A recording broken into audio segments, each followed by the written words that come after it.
Okay, p-type semiconductor. Fe8 trivalent impurity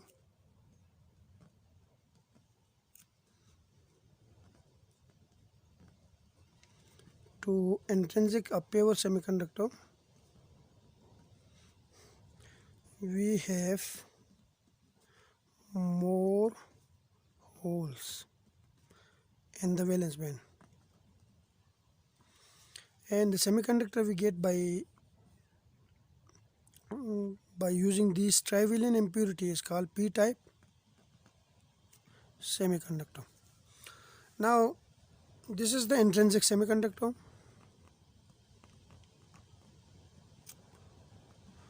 Each silicon atoms has 4 valence electrons, and each silicon atoms shared its 4 electrons with neighbor 4 silicon atoms. Now if we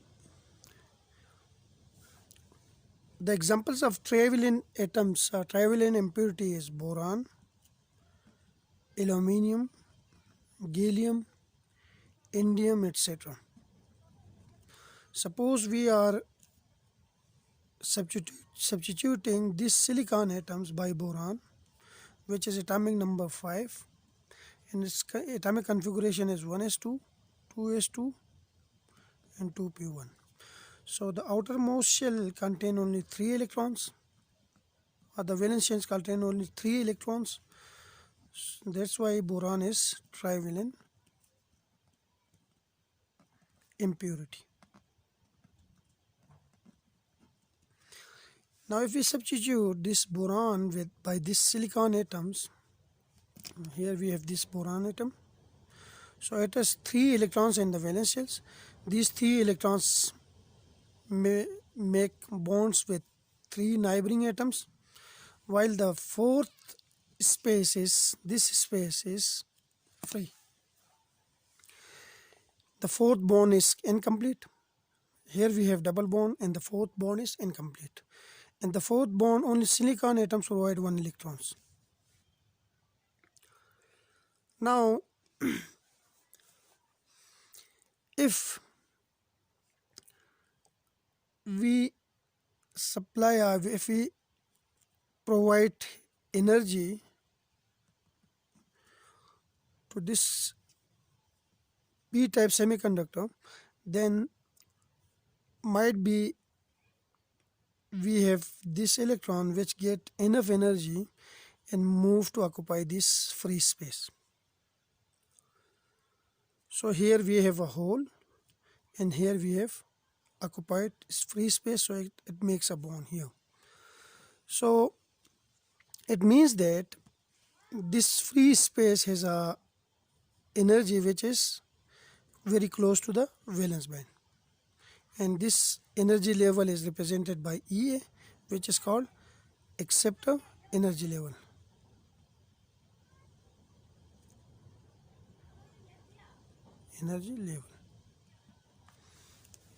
Now since we are giving energy to this crystal structure, and the electrons from the valence band move to occupy a position in here.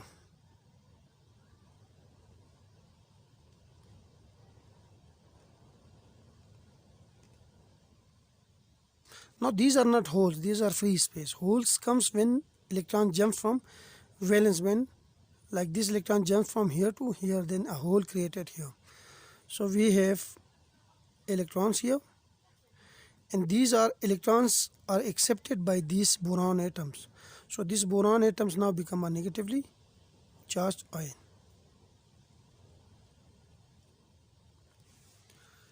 Once electron jumps from this valence band to occupy these free spaces, then we have a hole created in the valence band.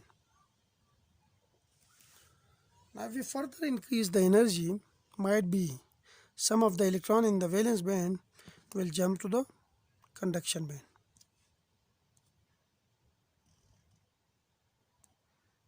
Might be these will jump to the conduction band, and we have a hole here.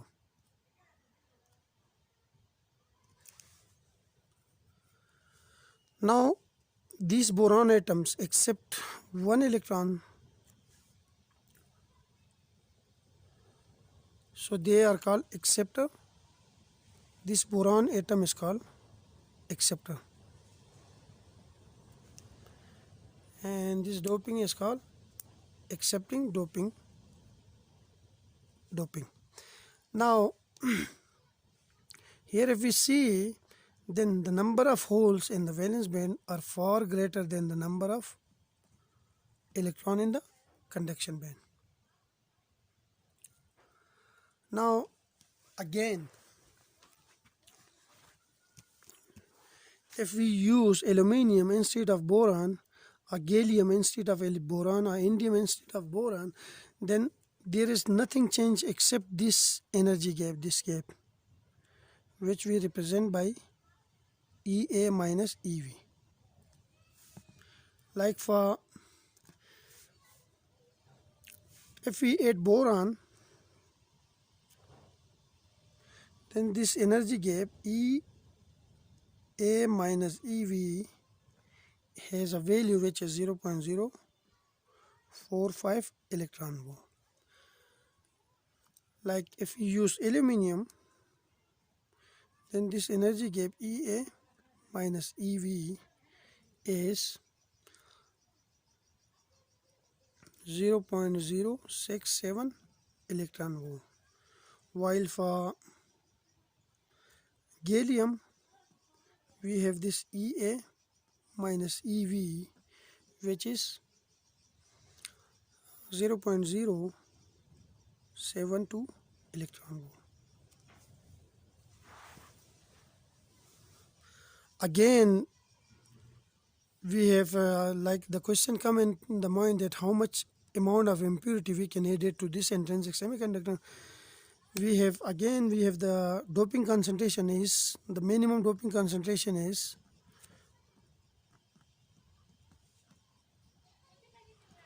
10 raised to the power 14 per centimeter cube, or the maximum is 10 raised to the power 19 per centimeter cube. Like we can add 10 raised to the power 14 to 10 raised to the power 19 atom in a per centimeter cube space. And the silicon concentration is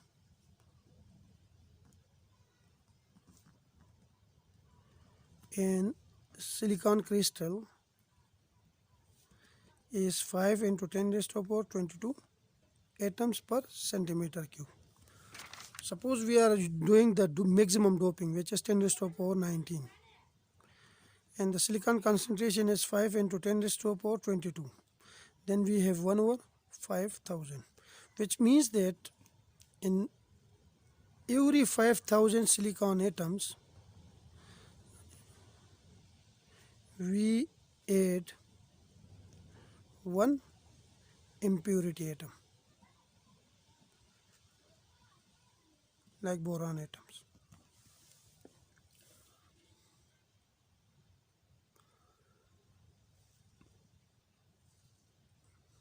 Now boron atom is acceptor atoms because it accepts only one electrons from the silicon crystal.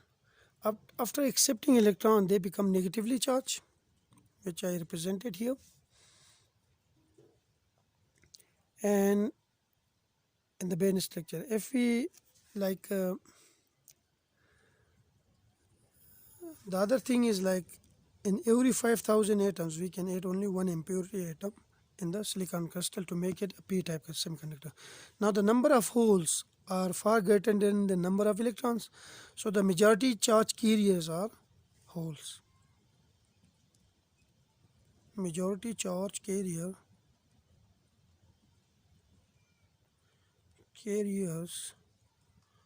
are hole, while electrons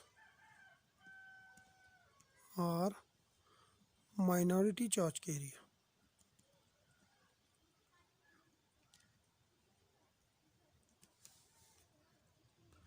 So this is all about p-type semiconductor. Now if we see the conduction process, now suppose we have this p-type semiconductor which is many holes. Holes are majority charge carrier, and we have few minority charge carrier electrons also. Now if we connect this semiconductor to an external battery, then these holes will move towards